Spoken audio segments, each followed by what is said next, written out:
ધર્મનો સ્વીકાર કરતા પહેલા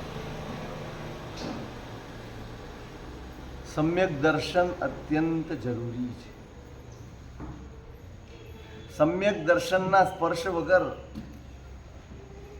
ધર્મ એના વાસ્તવિક પ્રભાવ આપણે અનુભવી શકતા નથી, એને પામી શકતા નથી.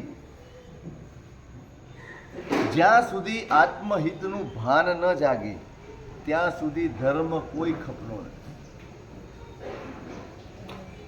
આત્મહિતનું ભાન જાગે ને પછી ધર્મ એ પુરુષાર્થ બને. આપણે ધર્મ કરીએ છીએ ખરા, પણ આપણો ધર્મ એ પુરુષાર્થ છે કે ઉપર છલ્લા છપછબિયા દરિયામાં કિનારે બેસીને પગ ઝબોળી શકાય અને મરજીવા થઈને અંદર ડૂબકી મારીએ શકાય. આપણે શું કરીએ?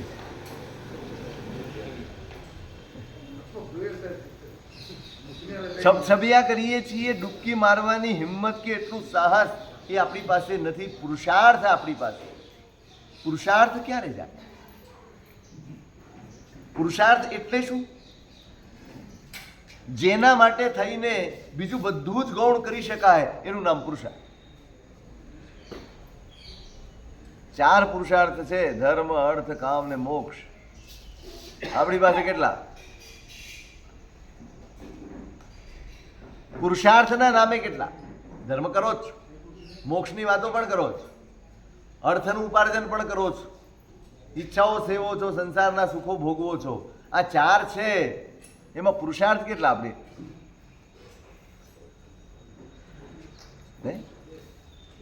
બે ખરા? 2 ને 3 સાહેબ પણ 2 તો પાકા. 2 માં તમને ડાઉટ નથી, 1 માં ડાઉટ છે એટલે તમે છૂટું બોલો. અર્થ અને કામ 2 તો છે જ પુરુષાર્થ. તમે વિચારો,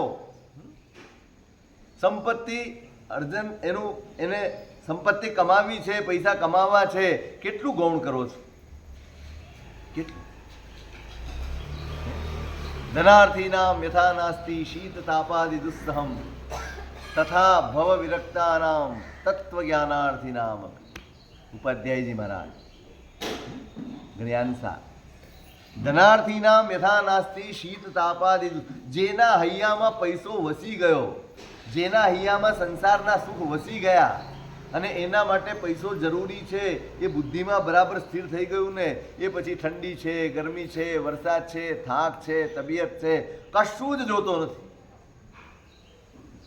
બિયાસનું કરવું હોય ને તો એમ કે ડૉક્ટરે ના પાડી છે કે ડાયાબિટીસ છે ને એટલે થોડી થોડી વારે ખાઈ લેવું. સાહેબ એટલે અમારાથી તપ ન થઈ શકે. એ જ માણસ, એ જ નૌકારસીનું પચકાણ લઈને ગયો હોય, કદાચ કરે તો, બાકી તો ઉઠતા ભેગી બેડ ટી, શું કહેવાય ને, બીએડી બીએડી કે બીઈડી,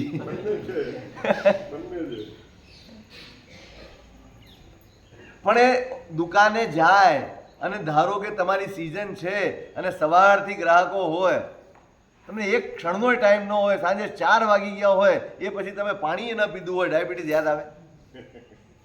બિયાસનું કર્યું હોય ને તો દર વખતે ઠેઠ સાંજે 4 વાગે વાપરવાનું છે, ખબર નહીં શું થઈ જશે. પેલો સવારનો ચા પીને ગયો હોય તે ઠેઠ સાંજે 4 વાગ્યા સુધી એને કશું જ યાદ ના આવે. ધનાર્થીના મેથા નાસ્તિ શીતતા.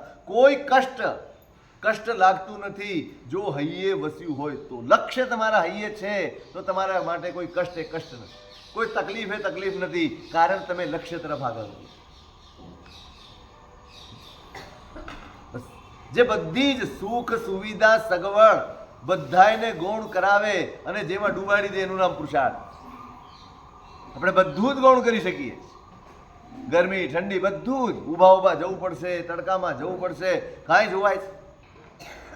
જ્યારે ખરેખર ધર્મ કરવાનો વખત આવે ને ત્યારે કેટલા બધા બહાના આપણા મનની અંદર ઉભરાઈ જતા હોય છે. આમ થશે તો, તેમ થશે તો. કેમ? હજી લક્ષ્ય બંધાયું. આત્મહિતનું ભાન એ વગર ધર્મ પુરુષાર્થ બની શકે નહીં. સંસારના સુખનું ભાન એણે આપણને અર્થ અને કામમાં જોડ્યા. ડૂબાડ્યા છે અંદર. એના માટે ઊંઘ પણ નથી જોતા, આરામ પણ નથી જોતા, પૂરેપૂરું ખાધું છે કે નથી એ નથી જોતા, ટાઈમસર મળે છે કે નહીં એ પણ નથી જોતા. ઊંઘ પૂરી થાય છે, કાંઈ નહીં, થાક ઉતરે છે કશું. અહીં તો પોષક કે કરવા આવે તો જાણે થાક ઉતારવા જ આવતો. એમ નહીં કે એક દિવસ પૌષધ કરું છું તો એ 24 કલાક કે 12 કલાક જેટલો વખત વીરતીમાં રહું એટલો વખત કંઈક પુરુષાર્થ કરું. એ બપોરે એવી લાંબી તાણે કે બધો અઠવાડિયાનો થાક એ દિવસે ઉતારી નાખે.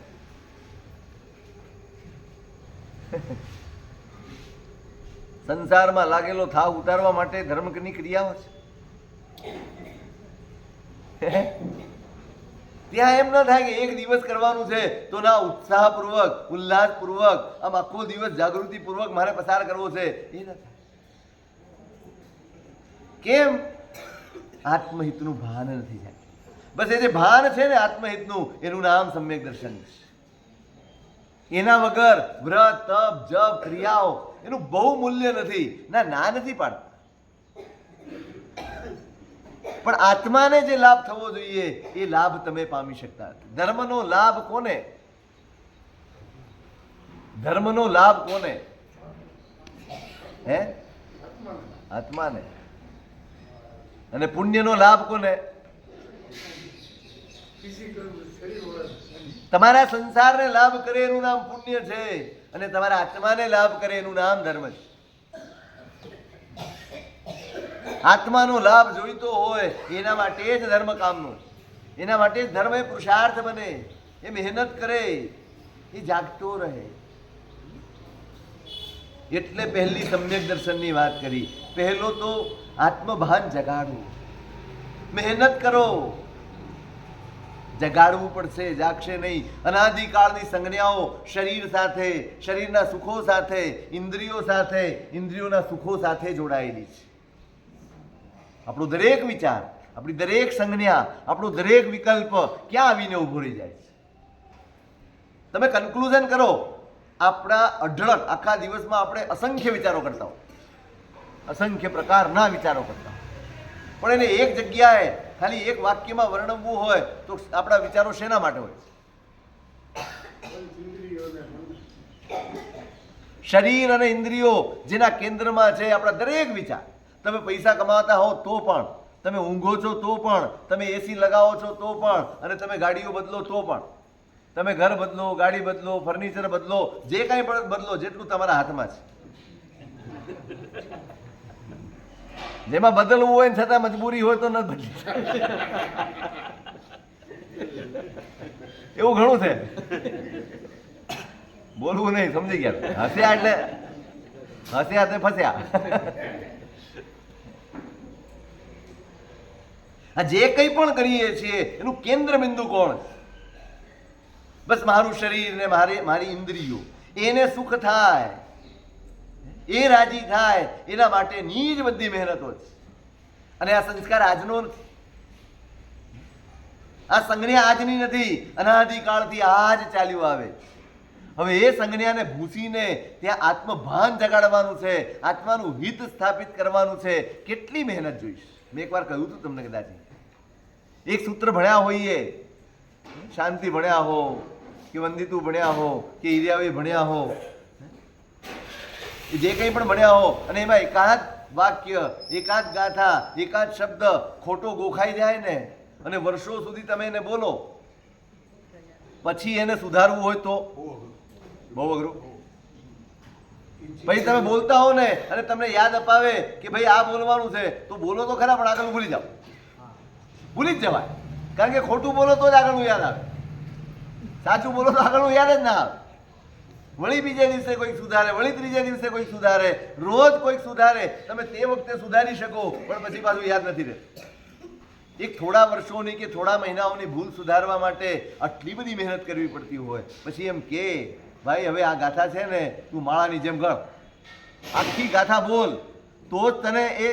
અને બહુ જ મહેનત કરીએ ત્યારે માંડ માંડ એક ભૂલ સુધરતી હોય, એક ભૂલ.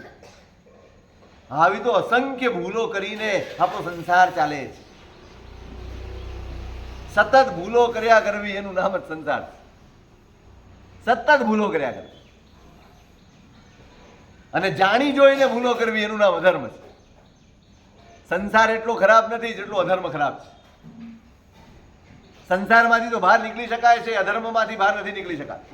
અધર્મ બેસી ગયું છે અંદર. સતત ભૂલો કરીએ છીએ, સતત જાણીને પણ કરીએ. આજે તો જે ભૂલ છે ને એ બધી જાણીને સમજીને કરી છે. બહુ પ્રામાણિકપણે સ્વીકારવું પડે. ખબર નથી, હા કેટલીક મજબૂરી હોય, ના નથી હોય, પણ બધી જ બાબતમાં મજબૂરી હોય. આપણું સત્વ નબળું છે માટે આપણને બહાના મળે છે. જેનું સત્વ પ્રચંડ હોય ને એને પુરુષાર્થ શું છે, અને જેનું સત્વ નબળું હોય એને બહાના શું છે.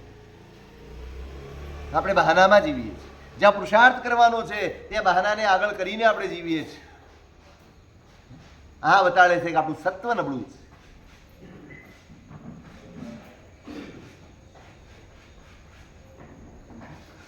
એટલે આત્મભાન જાગે.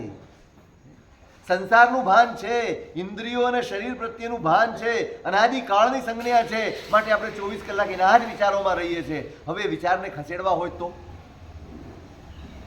શું કરવું પડે? માળા ગણવી પડે? શું કરવું પડે? હે જયેશભાઈ, શું કરવું? ખસેડવા છે પેલા તો નક્કી કરો. હા, ખાલી ખાલી હું બોલ્યા કરું, પૂછ્યા કરું, તમારે કઈ ખસેડવું ન હોય તો શું કામ?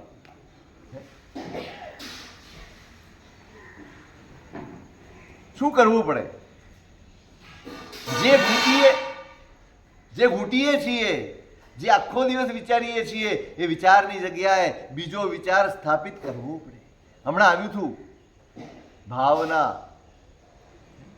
ભાવનાઓ ભાવવાથી ચિત્તની શુદ્ધિ પ્રાપ્ત થાય છે, દોષોનો નાશ થાય છે. આપણો દરેક વિચાર એક દોષ છે. શરીરથી જોડાઈને આવતો, ઇન્દ્રિયોના સુખથી જોડાઈને આવતો, સંસારથી જોડાઈને આવતો દરેક વિચાર દોષ છે. કારણ કે દરેક વિચાર મને કર્મબંધ કરાવે. હવે ત્યાં એ વિચારને બદલવો હશે ને તો ચિત્તને ભાવનાઓથી વાસિત કરવું પડશે. સતત ભાવવું પડશે. અનિત્યતા, અશરણતા, એકત્વ, અન્યત્વ, અશુચિત્વ, આ બધી જ ભાવનાઓને સતત ભાવવી પડશે. જ્યારે જ્યારે મારા મનમાં દુર્વિકલ્પ જાગે, કોઈક વસ્તુ ખોવાઈ ગઈ, કોઈક નુકસાન થઈ ગયું અને મનમાં દુર્ધ્યાન જાગે, કોઈના ઉપર દોષ આપવાનું મન થાય, ત્યાં તરત વિચાર આવવો જોઈએ બધું જ અનિત્ય છે, બધું જ અનિત્ય છે. કશું જ આજે મારી પાસે છે એ ટકવાનું નથી. પુણ્ય સાથે, આવડતા સાથે આ બધું જ જોડાયેલું છે. જે ક્ષણે પુણ્ય ખતમ થયું તે ક્ષણે આ બધું જશે, અને જે ક્ષણે આવડતા પૂરી થઈ એ ક્ષણે પણ આ બધું. માણસ પોતાના મનને ઠારે. તમે મુશ્કેલીમાં હો, તમે તકલીફમાં હો, તમે આખી જિંદગી બધા માટે કર્યું હોય, અને જ્યારે તમે તકલીફમાં હો અને કોઈ તમારી પડખે ઊભું ન રહે તો શું આવે? શું થાય મનમાં? કેવા અર્થ ધ્યાન થાય, કેવા દુર્ધ્યાન થાય, કેટલા બધા સંકલ્પ વિકલ્પ આવે. રૌદ્ર ધ્યાનની કક્ષાએ પહોંચી જઈએ એવા વિકલ્પો આપણા મનમાં આવે. કેમ? આપણું ચિત્ત ભાવનાથી વાસિત નથી.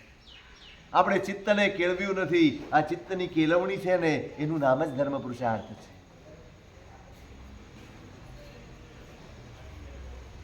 શરીરને તૈયાર કરી લેવું ને બહુ સહેલું છે, પણ મનને તૈયાર કરવું બહુ અઘરું છે. મને એવ મનુષ્યાણામ કારણમ બંધ મોક્ષયો, ગીતાજી. મન કર્મ બાંધવું છે કે કર્મ છોડવું છે, બંનેનું ફેક્ટર એક માત્ર છે. તમારે મિત્રો ઊભા કરવા છે કે તમારે દુશ્મન ઊભા કરવા છે, એનું એક ફેક્ટર છે. શું છે? એક જ ફેક્ટર છે જેનાથી તમે મિત્રો પણ ઊભા કરી શકો, જેનાથી તમે દુશ્મનો પણ ઊભા કરી શકો. કોણ છે? તમારી જીભ. જીભ છે ને એ મિત્ર પણ ઊભા કરી શકે, એ શત્રુ પણ ઊભા કરી શકે. એવું જ ફેક્ટર આ મન છે. એ તમારા કર્મ પણ ખપાવી આપી શકે અને તમને અઢળક કર્મો પણ બંધાવી આપી શકે. શરીરમાં તાકાત નથી પણ મનમાં તાકાત. પેલો તંદુલીઓ મત્સ્ય, મોટો મગરમચ્છો હોય ને એની આંખમાં થાય, સાવ નાનકડો જીવ છે, એની શરીરમાં કોઈ ક્ષમતા નથી કે કોઈ પણ કામ કરી શકે. બસ એ મગરમચ્છના પાપડમાં થાય. દરિયામાં મગરમચ્છ હોય અને મોઢું ખોલે ને એટલે બધી માછલીઓ એના મોઢામાં આવે. મગરમચ્છના દાંત છે ને બહુ પોળા હોય, એટલે જેવું મોઢું બંધ કરે ને 50-100 માછલીઓ નીકળી જાય. પેલો મગરમચ્છ, પેલું તંદુલિયો મત્સ્ય આંખમાં બેઠો બેઠો વિચારે આ કેવો મૂર્ખ છે, આ બધી નીકળી ગઈ લો મોઢામાં. હું હોઉં ને તો એકેને જીવતી ન જવાય. બસ બેઠો બેઠો આ જ વિચાર કરે, એકેને મારતો નથી. પણ આટલા ઘોર હિંસાના વિચારો કરે, એક પણ હિંસાની પ્રવૃત્તિ કર્યા વગર એ જીવ મરીને સાતમી નરકે જાય. મન એવ મનુષ્યાણામ કારણમ બંધ મોક્ષયો. મનથી જ બસ આ કેળવણી કરવાની છે. કેટલી પીડા થાય, કેટલા દૂર ધ્યાન થાય, બધાને ગાળો આપવાનું મન થાય, તે વખતે એમ વિચાર ના આવે કે ભાઈ સંસાર આવો જ છે, સંસાર ભાવના આપણા ચિત્તમાં વસી નથી ને માટે આપણે તરત દુર્ધ્યાનમાં ચાલ્યા છીએ. તમારે જો દુર્ધ્યાનથી બચવું હોય, કર્મ બંધથી બચવું હોય તો સૌથી સહેલો અને સૌથી શ્રેષ્ઠ ઉપાય આ ભાવનાઓ છે. અસહાય અનુભવાય, રોગ થયો હોય, આટલા બધા ડોક્ટરો પાસે જઈએ, એટલા બધા ઈલાજો કરીએ, ક્યારેક પકડાય નહીં, ન પણ પકડાય. તમે અસહાય થઈ જાઓ, લાચાર થઈ જાઓ, ત્યારે શું કરો? કો ન વિશરણમ મરતા ગુણને પ્રાણી લે. એમ ખ્યાલ આવે કે આ સંસારમાં હું એમ માનતો હતો મારી પાસે સંપત્તિ હશે, મારી પાસે LIC ની પોલિસી હશે, મારી પાસે મેડિક્લેમ હશે ને તો મારી તબિયતને કોઈ વાંધો નહીં આવે. આવું વિચારીને જ કરાવો છો ને મેડિક્લેમ. મેડિક્લેમથી છે ને ખર્ચામાં વાંધો નથી આવતો, તબિયતમાં વાંધો નથી આવતો એવું નથી કહેતા. મને પૂછો કોઈ તમારો LIC વાળો તમારી તબિયતની ગેરંટી આપે છે કે ખર્ચાની ગેરંટી આપે છે? તમને ખર્ચા ઉપર ભરોસો છે કે તબિયત ઉપર? તમે સિક્યોર શું કરો છો, ખર્ચો કે તબિયત? બોલો. મેડિક્લેમ લઈને શેની સિક્યોરિટી ઊભી કરો છો, પૈસાની કે તમારી તબિયતની? તબિયતની સિક્યોરિટી શું? બોલો તો ખરા. મેડિક્લેમ લેવાથી માંદા ન પડાય? હું એમ કહું છું આ મેડિક્લેમ છે, ભાવનાઓ ભાવ, તમે માંદા નહીં પડો. તમારું મન છે, મેં પહેલા પણ કહ્યું હતું, ફરી કહું છું, મનની અસ્વસ્થતાના કારણે આજે 95% રોગો છે. પૂછો સાહેબ, કોઈ પણ માણસ આવશે ને, ડાયાબિટીસનો પેશન્ટ હશે, બ્લડ પ્રેશરનો પેશન્ટ હશે, કે ડિપ્રેશનનો પેશન્ટ હશે, કે XYZ કોઈ પણ બીમારી હશે, એના મૂળમાં ભલે ડોક્ટરો કહેશે નહીં તરત, પણ શું મોટા ભાગને કારણ છે? સાચું, જે તમારી લાઈફસ્ટાઈલ છે કે એક મૂર્ખતા એ આપણી, અને બીજી મૂર્ખતા અતિ વિચારો. અતિ વિચાર, બસ મનની કેળવણી નથી અને લાઈફસ્ટાઈલ એ સુધારી નથી, એટલા માટે 95%. કર્મના ઉદયથી આવતા રોગો તો 5% જ છે. આપણી મૂઢતાના લીધે ઉદયમાં આવતા રોગો 95%. બરાબર નોંધી રાખજો, કોઈ મીનમેખ નથી એમાં. કેળવો, તમે કેળવો, ભાવનાઓથી તમારા ચિત્તને વાસિત રાખો. ગમે તેવી પરિસ્થિતિ આવે, ક્ષણભર માટે આઘાત પણ લાગે, દુઃખ પણ થાય, પણ એમાંથી બહાર નીકળવાની જો ક્ષમતા હોય ને તો તમે ડિપ્રેશનમાં ન જાઓ, તમે ડાયાબિટીસમાં ન જાઓ, તમે બ્લડ પ્રેશરમાં ન જાઓ, કશું જ ન થાય. તમે મનની અસ્વસ્થતાએ આપણું બધું જ તંત્ર બગાડી નાખ્યું. એના માટે ભાવનાઓ આપી છે. હા, એ ભાવનાથી ચિત્તને કેળવો, સમાધિ રાખ, સ્વસ્થતા રાખજે. પણ એ ક્યારે? આ ઉપાય છે ભાઈ. તમારા મનમાં આવતા દુર્વિકલ્પોને, આ સંસાર ભાવોને તોડવા હશે તો આ ભાવના સિવાય કોઈ વિકલ્પ આપણી પાસે શ્રેષ્ઠતમ વિકલ્પ છે. આ શ્રેષ્ઠતમ. શાંત સુધારતનું પારાયણ કરો, રોજ કરો, રોજ એક એક ભાવના રોજ વંચાવી જ જોઈએ. રોજ એનો સ્વાધ્યાય થવો જોઈએ, રોજ એનું પરિશીલન થવું જોઈએ. ત્યારે તમે આ ભાવોમાંથી બહાર નીકળી શકશો. કેમ આપણને ધર્મ સ્થાનકમાં પણ, દેરાસરમાં પણ, સામાયિક કરતી વખતે પણ, તપશ્ચર્યા કરતી વખતે પણ, અને ચારિત્ર જીવનમાં પણ સંસારના ભાવો પજવી કેમ જાય છે? કેમ પજવી જાય છે? કેમ આટલી બધી સતામણી છે આ વિચારોની? કેમ? એકમાત્ર કારણ, આપણે આ ભાવનાઓને ક્યારેય આપણા જીવનમાં સ્થાન આપ્યું જ નથી. જે ઔષધ છે, ચિત્ત બાલકમાત્યાક્ષી રજસ્રમ ભાવન ઔષધિ, મુનિસુંદર સુરી મહારાજે અધ્યાત્મ કલ્પદ્રુમમાં ઔષધિ તરીકે ઓળખાવી. આ ભાવનાઓ એ તમારા ચિત્તના, તમારા મનના, તમારા આત્માના આરોગ્ય માટેની ઔષધિઓ છે. એનું સેવન અનિવાર્ય છે. તમારા ધર્મને નિષ્ફળ કરનારું તત્વ જ તમારા વિચારો છે. તમારા ધર્મ પુરુષાર્થને નિષ્ફળ કરનારું તત્વ કોણ? મારા ચિત્તના વિકલ્પો, મારા ચિત્તમાં ઉઠતા આર્ત ધ્યાનો, અને એને દૂર કરવાની હાથ વગી ઔષધિ, એનો પણ હું ઉપયોગ નથી કરતો. દવા લેવાથી આરોગ્ય થાય છે, દવા લઈને ફરવાથી નહીં. શાંત સુધારસની ચોપડી થેલામાં હોય એટલે તમારી ભાવનાઓ નહીં બદલાય. શાંત સુધારસનો ભાવ તમારા હૈયામાં હશે ને ત્યારે તમારી ભાવનાઓ બદલાશે, ત્યારે તમારા વિચારોને વિકલ્પો બદલાશે. એ વગર નહીં બદલાય. આ જે સંસારના ભાવો છે, આ શરીરને ઇન્દ્રિયો સાથે જોડાયેલી વૃત્તિઓ છે, એમાંથી બહાર નીકળવા માટે આલંબન આપ્યું છે બાપ. હવે શું કરે આનાથી વધારે મહાપુરુષ? એ તો કહો આપણા માટે શું કરે, શું કરે? કેવા અદ્ભુત આલંબન આપણને આપ્યા છે, અને આપણને લેવાની તસદી જ નથી, વિચાર જ નથી. આપણે બધે જ શોર્ટકટ શોધીએ છીએ, બધે જ સસ્તું ભાડું સિદ્ધપુરની યાત્રા થાય એવું કરવાનું ઈચ્છીએ છીએ.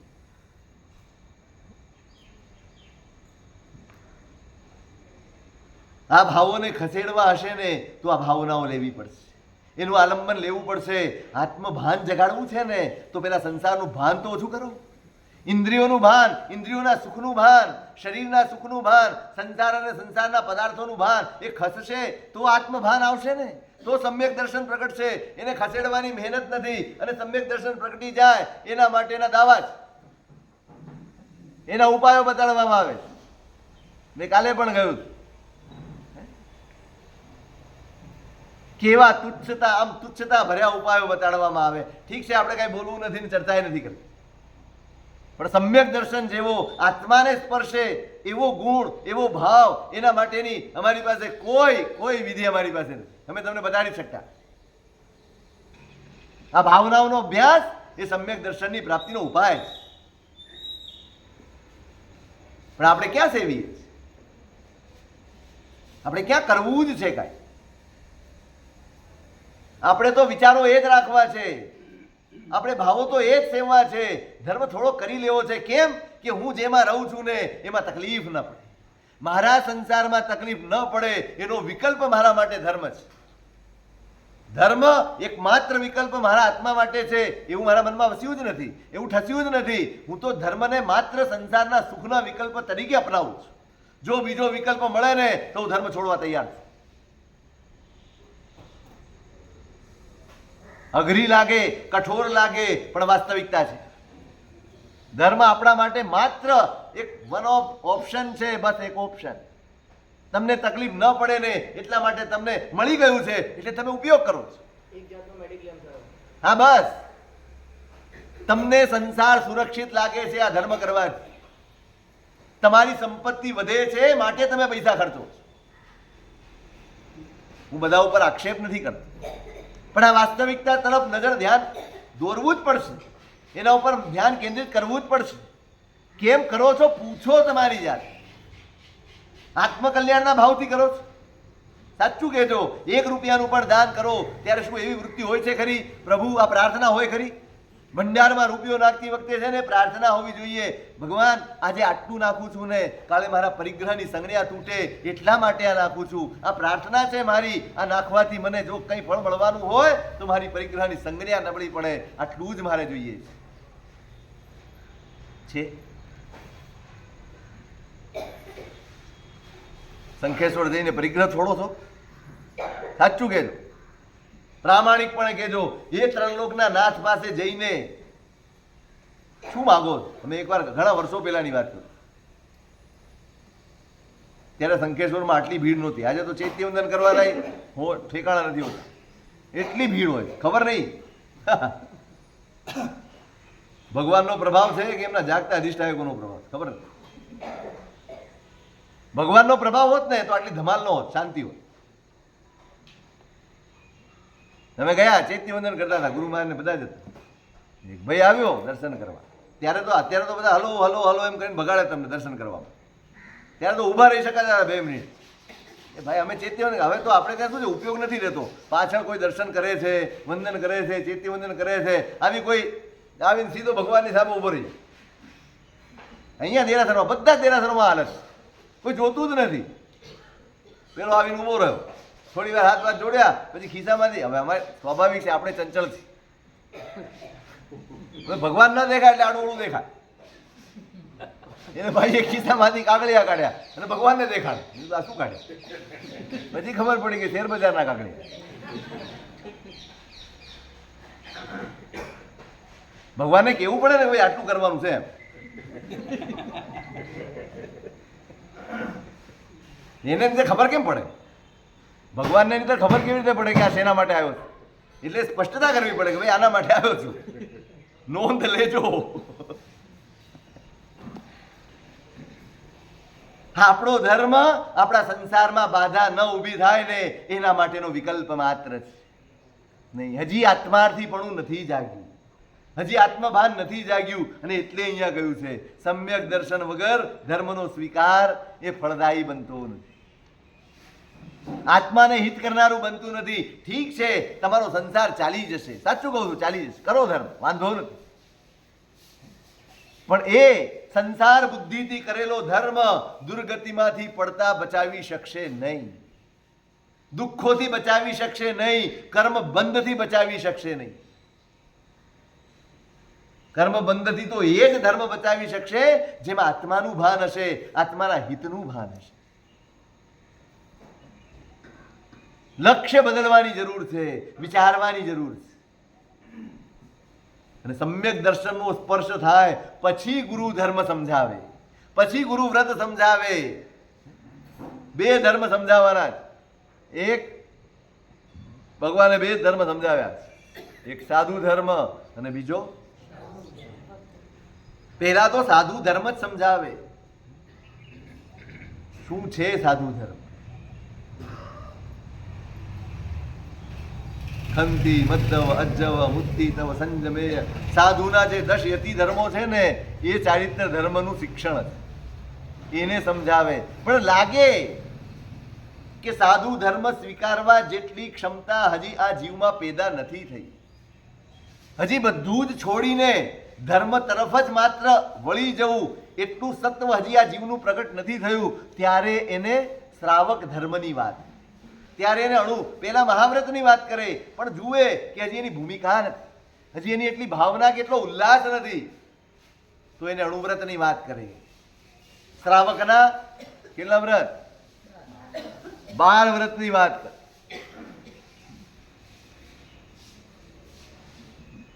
અહીંયા બધું જ સ્પષ્ટ કરી આપ્યું છે. જે જીવ જેને પાત્ર હોય એની જ વાત એની આગળ કરવી, એનાથી નબળી વાત ન કરવી. જે મહાવ્રત લેવા તૈયાર હોય કે મહાવ્રત લેવાની ક્ષમતા ધરાવે છે એને સાધુ ધર્મની જ વાત કરે, એને ત્યાં સુધી પહોંચાડવાનો. અને જે શ્રાવક ધર્મ સ્વીકારી શકે એમ છે એને શ્રાવક ધર્મની વાત કરે. એને પછી ઊંચું ના, જે લાખ રૂપિયા ખર્ચી શકે એને 5 લાખની વાત ન કરે.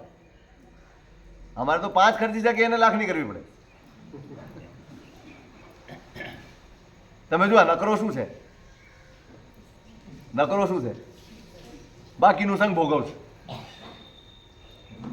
તો જે નકરો આપે છે ને એની ક્ષમતા તો છે, પણ સંઘ ભોગવશે એટલે આટલું સંઘ ન કરે.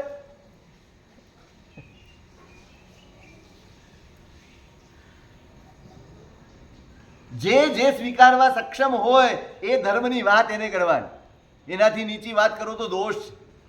સાધુ ધર્મ લેવા જેટલું સક્ષમ છે અને એની સમજણને ઉચકી શકાય એમ છે, એને ત્યાં સુધી પહોંચાડી શકાય એમ છે, અને જો તમે એને શ્રાવક ધર્મની જ વાત કરો, એને શ્રાવક ધર્મમાં જ ઊભો રાખી દો, તો એ જીવનમાં જે સાવધ્ય કરે ને એનું દોષ મને લાગે.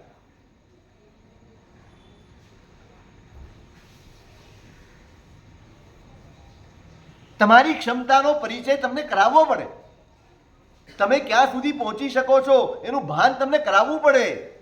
તમારામાં છે અને પછી એને ભાન થાય ઓ આટલું કરી શકાય એમ છે, ભાવના તો હોય જ, તો એને ત્યાં સુધી પહોંચાડવા. નહીં તો અનુમતિનો દોષ લાગે. અને જે શ્રાવક વ્રત કરી શકે એમ છે એને એ કહે જ નહીં તો આજ્ઞાભંગનો દોષ લાગે. કહેવાનું જ છે. બેમાંથી એક તો તમે કરી જ શકો, બોલો શું કરી શકશો? આપણે બેમાંથી એક તો કરી શકીએ એમ છે. કરી શકો એમ છો? પેલા સાધુ ધર્મની વાત કરી, શું એ કરી શકાય એમ છે? હશે વાણિયા ભાઈ જબ રીજત હે તબ કાઢત દાંત બજાવત તાલિયા. તમે ખુશ થાઓ અને જવાબ ન આપવો હોય તો તમે હસો.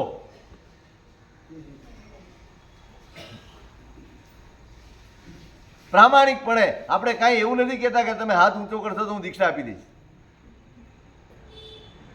ચલો ભાવના કેટલાના મનમાં છે?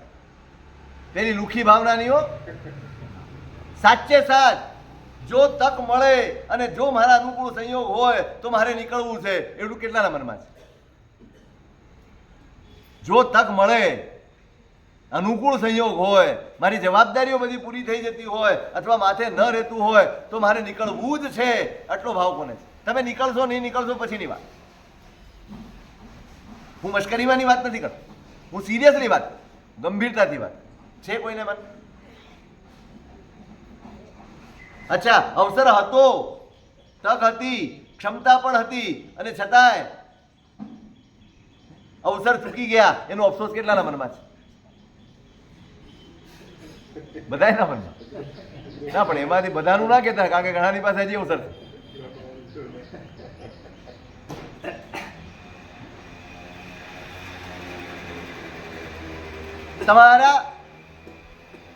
તમારી ભાવનાની ક્ષમતાને વધારવી હોય ને તો આ સૌથી શ્રેષ્ઠ ઉપાય.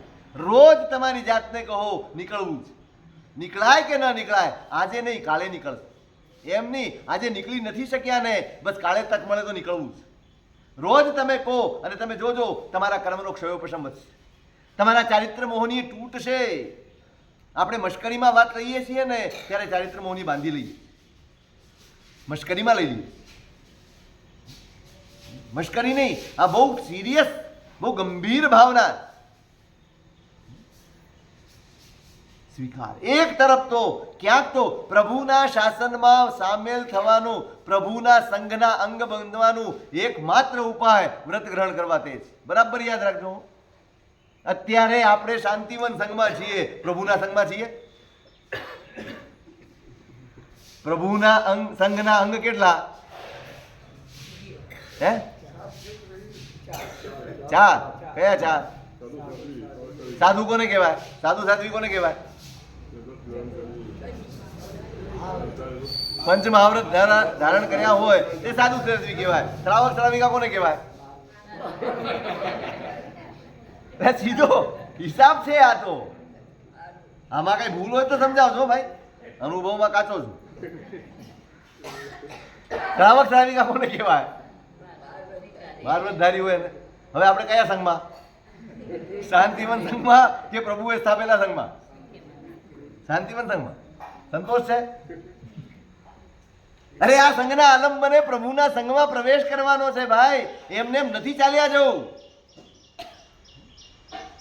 પ્રભુએ એકે કોઈ ધર્મની સ્થાપના નથી કરી હો. પ્રભુએ સંઘની સ્થાપના કરી છે, કોઈ સંસ્થાની નહીં. કોઈ સંસ્થાની સ્થાપના નથી કરી, કોઈ કોમ્યુનિટીની સ્થાપના નથી કરી. કરી છે? આ જૈન કોમ્યુનિટી થશે. જે કોઈ પણ પ્રભુની આજ્ઞા સ્વીકારશે, જે કોઈ પણ પ્રભુનો માર્ગ સ્વીકારશે, જે કોઈ પણ પ્રભુની આજ્ઞા પ્રમાણે જીવન આચરશે જીવનમાં, એ પ્રભુના શાસનનો, પ્રભુના સંઘનો અંગ ગણાશે. એ કોઈ પણ હોઈ શકે.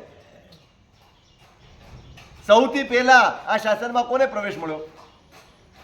પ્રભુના સંઘનું પહેલું અંગ કોણ બન્યું? કેટલા બ્રાહ્મણો? 4400 બ્રાહ્મણો. સૌથી પહેલી શરૂઆત જ એનાથી છે ભાઈ. પહેલું અંગ સાધુ, પછી સાધ્વી, પછી શ્રાવક, પછી શ્રાવિકા. એમાં પહેલો સાધુનો અંગ ગણધર તરીકે કહો કે એમના શિષ્યો તરીકે કહો, કોણ આવ્યું? હવે મને કહો, જૈન કોમ્યુનિટીની સ્થાપના કરી ભગવાને?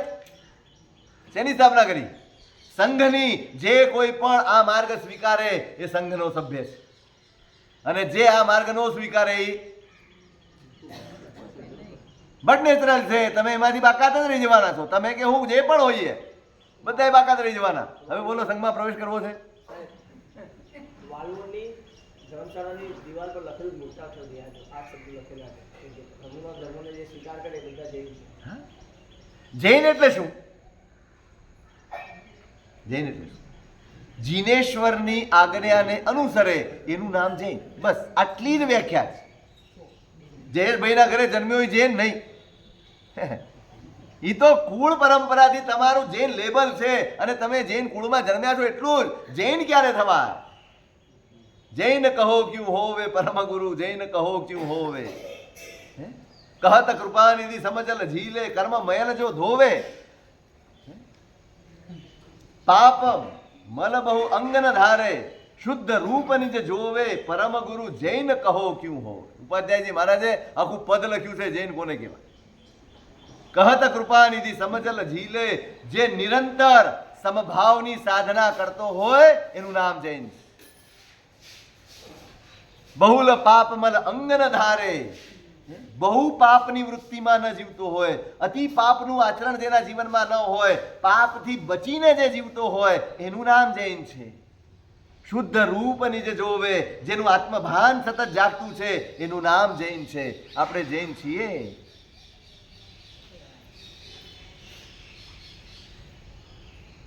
ઢંઢોળજો પોતાને, ટટોળજો પોતાને, અંદર ઉતરજો.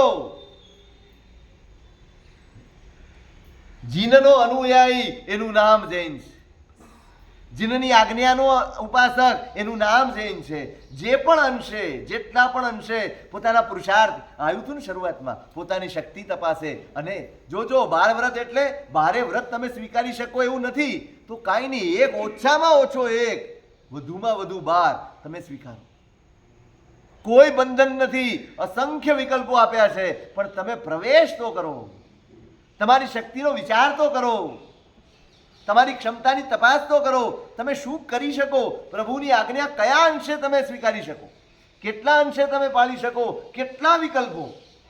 આ ખરેખર 12 વ્રતની વાત કરીએ તો મહિનાઓ નીકળી જાય. આપણે 400 દિવસમાં પતાવવાની.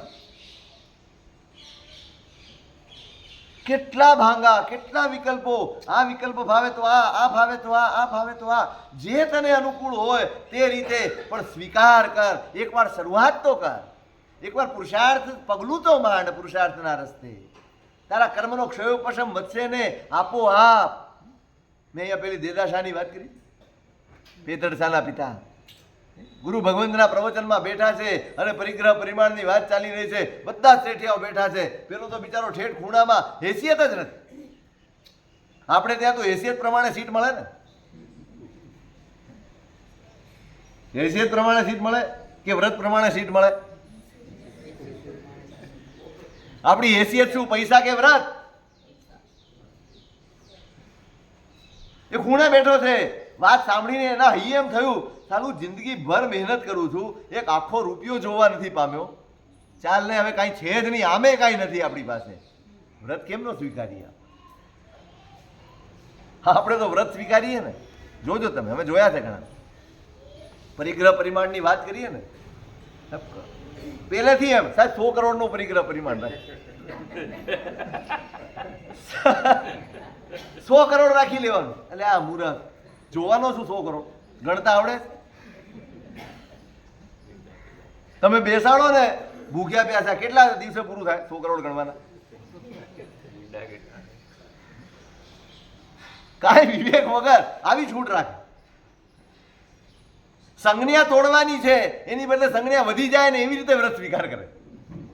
ઓર સંજ્ઞા પુષ્ટ થઈ જાય. સાહેબ આપણે સેફટી રહે ને, કદાચ કાલ વધી ગયું તો જોજો. પરિગ્રહ પરિમાણનો અર્થ એ નથી કે તમે કમાઓ નહીં. તમારી માલિકી ન કરો એ પરિગ્રહ પરિમાણનો અર્થ છે. માલિકી નથી કરવાની. એ પેલા ઉભા થઈ ગયા, સાહેબ પરિગ્રહ પરિમાણ આપો ને. આગળ બેઠેલા શેઠિયાઓને મશ્કરી હસ્યા.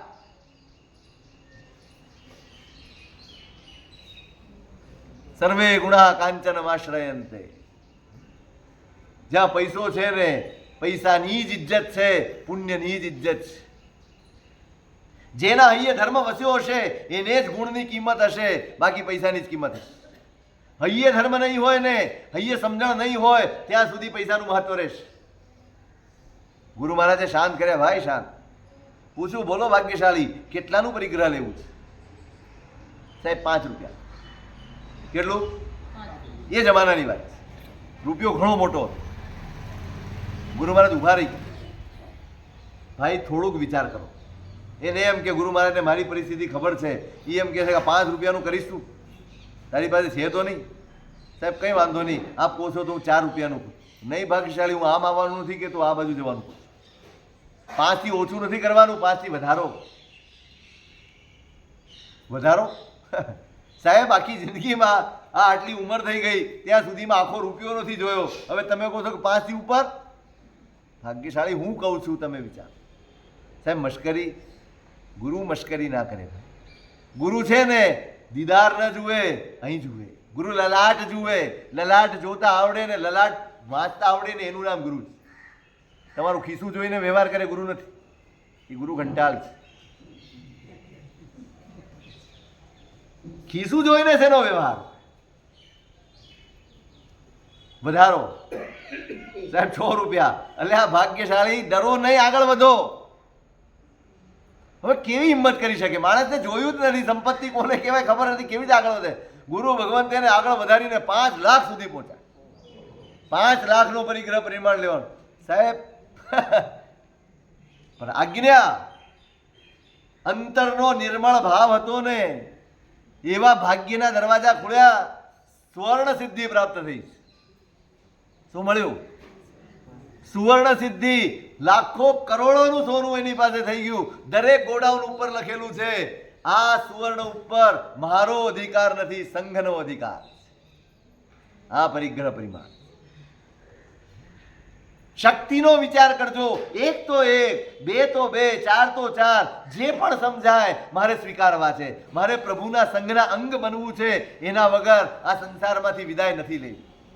કાલ કહેતા હતા ને, મરવું તો પ્રભુ વેશમાં, નાયક મરવું તો પ્રભુના વ્રતમાં. પ્રભુનો વ્રત સ્વીકાર્યા વગર આ સંસાર છોડવો નથી. ના, પ્રભુના વ્રતમાં, પ્રભુની આજ્ઞામાં પ્રવેશ કર્યા વગર મારે આ સંસારને, મારે આ જન્મને મેં વેડફી નથી દે. વેશ આવે કે ના આવે વાંધો નથી, પણ વ્રત તો આવવા જ જોઈએ. વેશ આવે ને વ્રત ના આવે તો શું કામ? બને એવું, પણ મારે તો વ્રત જોઈએ. ચતુર્વિધ સંઘમાં મારી ગણતરી થાય એવા સૌભાગ્ય વગર અહીંથી નીકળવું નથી. વિચારજો. ને કાલે પણ કહ્યું હતું, હવે આ વાત ચાલશે ત્યાં સુધી યાદ આવશે. નક્કી કરજો, આપણે કરવું જ. ભલે 1 જણ તૈયાર થાય, આપણે નાણ માંડશું. ભલે 1 જ વ્રત લે, પણ નાણ ફરતે લઈને પ્રભુની સાક્ષીએ, દેવગુરુ ધર્મની સાક્ષીએ, ચતુર્વિધ સંઘની સાક્ષીએ આપણે વ્રત સ્વીકારીશું. આપણે સંઘમાં પ્રવેશ કરીશું. એ સંઘ પ્રવેશની ક્ષણ હશે. એ શ્રાવકપણાના જીવનમાં પ્રવેશની ક્ષણ હશે. એ ધન્ય ક્ષણ હશે. એ 5મા ગુંઠાણામાં પ્રવેશની ક્ષણ હશે. કયા ગુંઠાણામાં? 5મા ગુંઠાણામાં. આવું સૌભાગ્ય ક્યારે મળે? ક્યારે મળે? મારું ગુણસ્થાનક બદલાય. આનાથી મોટું સૌભાગ્ય આ સંસારમાં એક પણ નથી. વિચારજો. આપણે વાતો એ જ કરવાની, વ્રતની જ વાત કરવાની છે. કોઈ પણ અહીંયા પ્રશ્ન કર્યો છે કે સાહેબ તમે અણુવ્રત આપો બધાને, એમાં તો છૂટ કેટલી બધી હોય, તો તમને દોષ ના લાગે? સ્વાભાવિક છે ને. હું તમને વ્રત આપું છું, સાહેબ આટલી આટલી છૂટ રાખવાની છે, હું હા પાડું તો પાપ ના લાગે? લાગે ને? નહીં.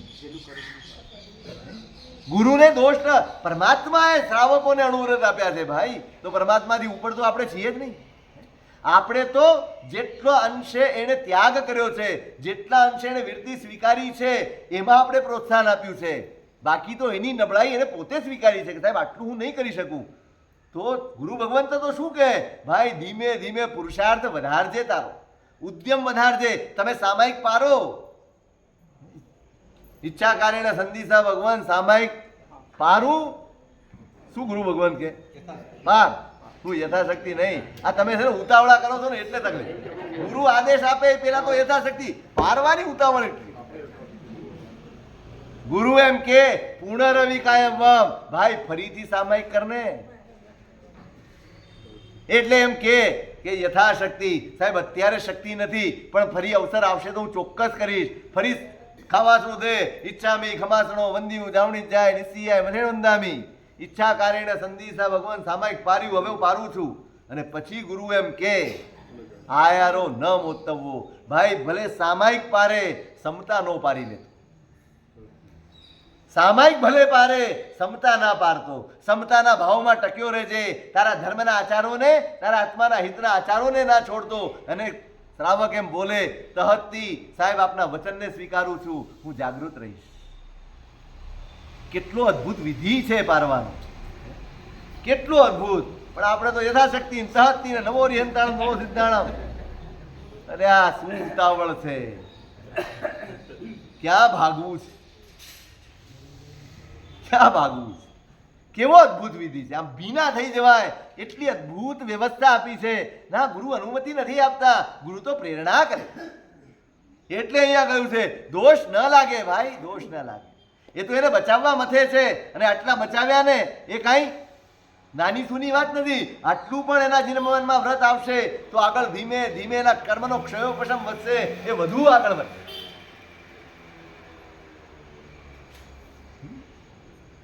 વિધિપૂર્વક આપવાના જ.